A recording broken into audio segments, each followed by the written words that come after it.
Friends, welcome back to my channel. आशा करती हूँ कि आप सब अच्छे हैं। मैं Anupama the tales of Anupama से आज आपके लिए लाई हूँ एक नया वीडियो। तो दोस्तों, अगर आप लोग एक डॉग लवर हो या डॉग ओनर हो तो आज का वीडियो आपके लिए बहुत ही हेल्पफुल होने वाला है।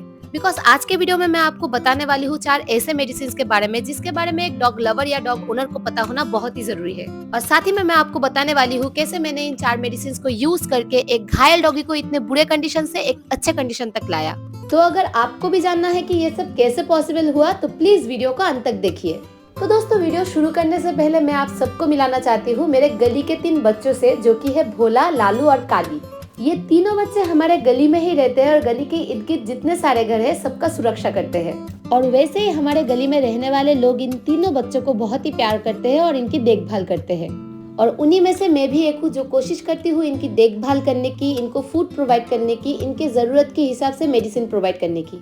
अभी तो इन तीनों की हेल्थ बहुत ही अच्छी है, लेकिन 1 महीने पहले जब डॉग्स के सीजन का टाइम था तब इनमें से एक जो भोला है वो बहुत ही घायल हो गया था। और बिकॉज वो सीजन का टाइम था तो ये बहुत ही टाइम से गली में आ ही नहीं रहा था कि मैं इसका ट्रीटमेंट कर पाऊँ। और जब वो आया उसका घाव इतना बढ़ गया था कि मुझे लगा कि इसे ठीक कर पाना थोड़ा मुश्किल होने वाला है, बिकॉज उसके घाव में पूरा मैगट्स भर गया था।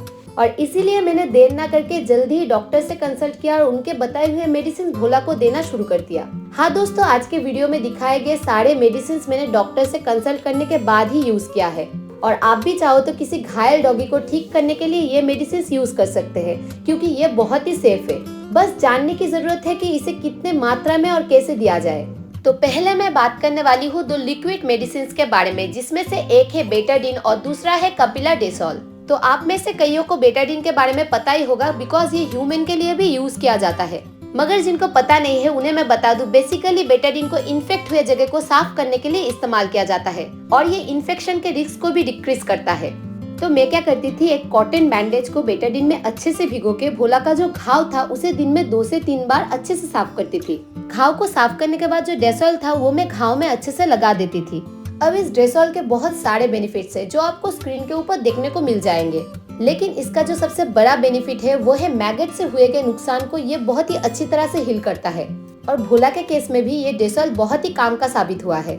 नाउ मैं बात करने वाली हूँ 2 ओरल मेडिसिन के बारे में जो मैंने भोला को दिए थे, जिसमें से एक है इंडक्टिन 10। ये बहुत ही यूजफुल एक दवाई है जो मैं भोला को 3 दिन का गैप छोड़ के दिन में एक बार ही 1 टैबलेट देती थी। मतलब अगर मैं सोमवार को भोला को 1 टैबलेट दे रही थी, उसके बाद 3 दिन का गैप छोड़ के मैं फिर गुरुवार को भोला को 1 ही टैबलेट दे रही थी। मगर दोस्तों, मैंने इस टैबलेट को जैसे यूज किया है आप इसे बिल्कुल भी वैसे मत यूज कीजिए, बिकॉज इसे यूज करने के लिए आपको थोड़ी सी जानकारी की जरूरत है। तो बेसिकली दोस्तों, ये टैबलेट उन एनिमल्स को दिया जाता है जिन्हें पैरासाइट से रिलेटेड कोई प्रॉब्लम हुआ है। जैसे भोला को मैगट्स हुआ था और मैगट्स भी एक तरह के पैरासाइट्स है। और इस टैबलेट का डोज 2 चीजों के ऊपर डिपेंड करता है, एक है आपके डॉग का वेट और दूसरा है पैरासाइट की वजह से आपके डॉग को जो नुकसान हुआ है वो मेजर है या माइनर है। तो दोस्तों, अगर आपका डॉग भोला की तरह एक बड़ा डॉग है और उसका वेट 10 से 15 किलो या उससे ज्यादा है और उसका भी प्रॉब्लम भोला की तरह ही सेम है, तो मैंने भोला को जिस तरह से ये दवाई प्रोवाइड किया है आप भी अपने डॉग को उसी तरह से ये दवाई प्रोवाइड कर सकते हैं। लेकिन अगर आपके डॉग का वेट 10 केजी से कम है और उसका प्रॉब्लम थोड़ा सा माइनर है तो आप अपने डॉग को इस दवाई का आधा डोज 4 से 5 दिन के भीतर एक बार दे सकते हैं। और अगर आपका डॉग एक पपी है और उसका वेट 5 केजी के भीतर है तो आप इस दवाई के 4 टुकड़े करके उसका एक पार्ट 8 से 7 दिन के भीतर एक बार दे सकते हैं। मगर दोस्तों, आप ये दवाई तभी तक कंटिन्यू करें जब तक आप देख पा रहे हैं कि आपके डॉग के शरीर में हुए गए पैरासाइट जिंदा है। अगर आप देख पा रहे हैं कि आपके डॉग को जो पैरासाइट्स हुए थे वो मर चुके हैं, वो नहीं हिल रहे हैं, तो आप ये मेडिसिन तभी रोक दें। अब बात करते हैं दूसरे ओरल मेडिसिन के बारे में जो है सेफाड्रॉक्स 500 mg टैबलेट्स। तो बेसिकली ये एक एंटीबायोटिक टैबलेट्स है जो घाव को हील करने के लिए यूज किया जाता है। एंड जस्ट बिकॉज भोला का प्रॉब्लम थोड़ा सा मेजर कंडीशन में था, इसीलिए पहले 7 से 8 दिन तक मैंने ये टैबलेट भोला को दिन में 2 बार दिया और उसके बाद जब भोला का कंडीशन थोड़ा सा बेटर हो गया था मैंने उसे ये टैबलेट दिन में 1 बार दिया। लेकिन एक जरूरी बात दोस्तों, कभी भी आप इंडक्टिन 10 और सेफाड्रॉक्स 500 mg टैबलेट अपने डॉग को एक साथ ना दें।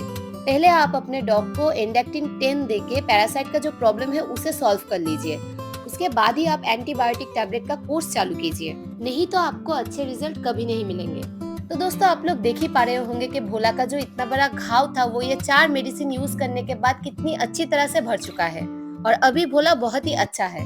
तो दोस्तों अगर आपको मेरी ये वीडियो यूजफुल लगे तो मेरे वीडियो को जरूर लाइक कीजिए, और अगर आपको ऐसी वीडियो देखना अच्छी लगे तो मेरे चैनल को प्लीज सब्सक्राइब कीजिए, क्योंकि मैं ऐसे वीडियो मेरे चैनल पे लाती रहूंगी। और दोस्तों जाने से पहले मैं आपको एक छोटा सा ट्रिक्स बताना चाहूंगी। अगर आपको भी आपके डॉग को ओरल मेडिसिन खिलाने में तकलीफ होती है तो आप इस ट्रिक को जरूर इस्तेमाल कीजिए। आप जो भी खाना अपने डॉग को दे रहे हैं उसके अंदर अपने मेडिसिन को छुपा ले। जैसे मैंने यहाँ पे राइस के अंदर मेडिसिन को छुपा लिया था, उसके बाद उसका एक बॉल बना के वही खाना पहले अपने डॉग को दे, और जब आपका डॉग वो मेडिसिन खा ले उसके बाद ही आप उसको खाना दे। और ये ट्रिक अगर आपके काम में आए तो मुझे कमेंट बॉक्स में जरूर बताइए। और इसके अलावा भी अगर आपके कोई क्वेश्चंस है मुझे कमेंट बॉक्स में जरूर बोलिए, मैं कोशिश करूंगी आपको आंसर करने की। टिल देन बाय, मिलेंगे फिर दूसरे वीडियो में।